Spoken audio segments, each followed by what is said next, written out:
ગઢડા તાલુકાના સખપર ગામના આમ આદમી પાર્ટીના તાલુકા પંચાયત સભ્ય પ્રવીણ મકવાણા પર થયેલા જીવલેણ હુમલાને લઈને આપમાં ભારે રોષ જોવા મળી રહ્યો છે। સૌરાષ્ટ્ર ઝોન પ્રમુખ રાજુભાઈ બોરખતરિયાએ હોસ્પિટલ પહોંચીને પ્રવીણ મકવાણાની મુલાકાત લીધી હતી અને પરિવારજનોને સાંત્વના આપી હતી। હુમલામાં પ્રવીણ મકવાણાના બંને પગમાં ગંભીર ઈજાઓ પહોંચી હોવાનું જણાવ્યું છે। આપ દ્વારા તમામ ફરાર આરોપીને ઝડપીને કડક કાર્યવાહી કરવાની માંગ કરવામાં આવી છે।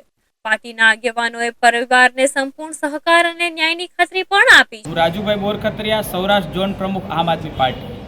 આજરોજ બોટાદના જે ગઢડા તાલુકાના સખપર તાલુકા પંચાયતના જીતેલા અમારા સદસ્ય ભાઈ શ્રી પ્રવીણભાઈ મકવાણા ઉપર ગત રોજ જે જાનલેવા હુમલો થયો એ ખૂબ ગંભીર બાબત છે। ત્યારે આજે મેં હોસ્પિટલે એમની મુલાકાત લીધી છે।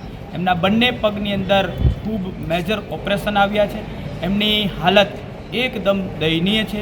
આવી પરિસ્થિતિની અંદર જ્યારે પોલીસે પોતાનું સારું કામ કર્યું છે ત્યારે એમને હું પ્રશંસા કરું